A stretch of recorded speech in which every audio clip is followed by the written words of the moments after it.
भारतीय न्यूज, सीधा, सटीक और निष्पक्ष। नमस्कार, मैं हुवंश वधावन और आप देख रहे हैं भारतीय न्यूज। नजर डालते हैं आज की मुख्य खबरों पर और शुरुआत करते हैं राष्ट्रीय खबरों से। पूर्व प्रधानमंत्री डॉक्टर मनमोहन सिंह के स्मारक विवाद के बाद कांग्रेस ने अब उनके अंतिम संस्कार की व्यवस्था को लेकर सरकार पर निशाना साध दिया है। कांग्रेस नेता पवन खेड़ा ने कहा कि डॉक्टर सिंह के राजकीय अंतिम संस्कार में सरकार की तरफ से अव्यवस्था और अनादर देखकर हैरानी हुई। खेड़ा ने 9 पॉइंट्स में अंतिम संस्कार से जुड़ी आपत्तियां दर्ज कराई। उन्होंने कहा कि डॉक्टर सिंह के परिवार के लिए सिर्फ 3 कुर्सियां रखी गई थी, परिवार के बाकी लोगों को कुर्सियां मांगनी पड़ी। साथ ही उन्होंने पीएम मोदी पर आरोप लगाया कि जब डॉक्टर सिंह की पत्नी को राष्ट्रीय ध्वज सौंपा गया और गन सैल्यूट दिए गई, तब पीएम मोदी और बाकी मंत्री खड़े नहीं हुए।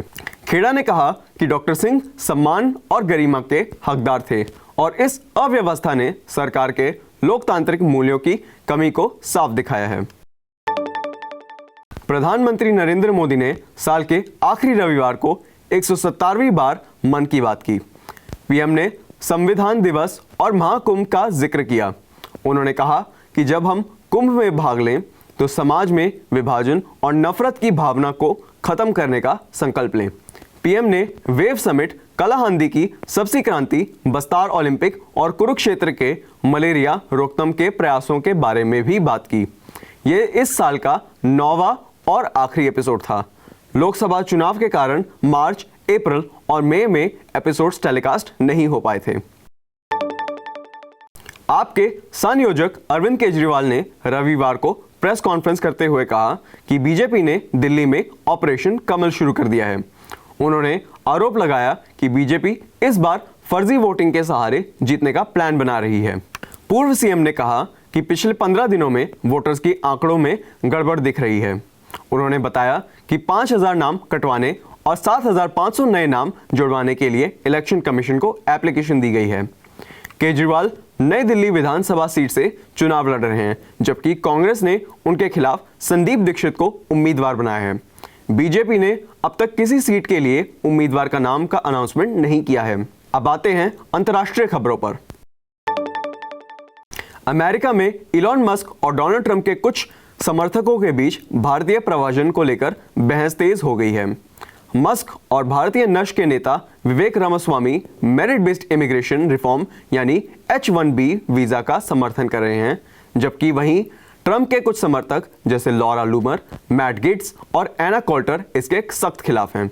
उनका यह कहना है कि इससे अमेरिकन लोगों की नौकरियां विदेशी लोगों को मिल जाएंगी। यह विवाद तब शुरू हुआ जब 23 दिसंबर को भारतीय मूल के श्रीराम कृष्णन को डोनाल्ड ट्रंप प्रशासन में AI पॉलिसी एडवाइजर के रूप में नियुक्त किया गया।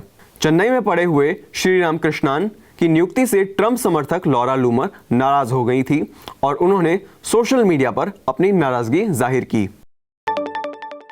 दक्षिण कोरिया में एक विमान हादसा हुआ।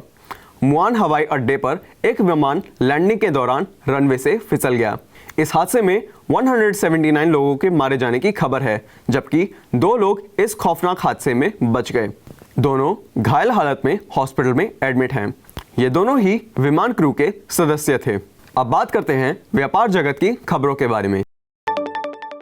देश के सबसे बड़े बिजनेस ग्रुप टाटा अगले 5 साल में अपने प्रोजेक्ट्स के जरिए 5 लाख नई मैन्युफैक्चरिंग जॉब्स क्रिएट करने का प्लान बना रही हैं। वहीं रिलायंस इंडस्ट्रीज ने हेल्थ केयर प्लेटफॉर्म क्रैकिनोस को अधिग्रहण किया है।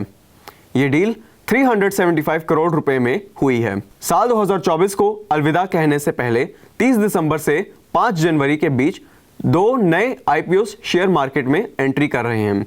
इनमें एक IPO मेन बोर्ड से और एक SME सेगमेंट से है। अब खबरें खत्म करते हैं खेल जगत की खबरों से। ऑलराउंडर नीतीश ने कहा, मेरे लिए मेरे पिता ने नौकरी छोड़ी। मेलबर्न का शतक हमारे लिए स्पेशल है। विराट की तारीफ सुनना मेरा सबसे अच्छा मोमेंट था। नीतीश अब तक बॉर्डर गवास्कर ट्रॉफी 2024-2025 में भारत के टॉप स्कोरर हैं। मेलबर्न टेस्ट के चौथे दिन ऑस्ट्रेलियन बॉलर नेथन लियोन और स्कॉट बोलैंड ने आखिरी विकेट के लिए 55 रन जोड़े। कैंगरूज ने स्टंप्स तक 333 रन की लीड ली है। जसप्रीत बुमराह 20 से कम की एवरेज से 200 टेस्ट विकेट लेना वाले पहले बॉलर बन गए हैं।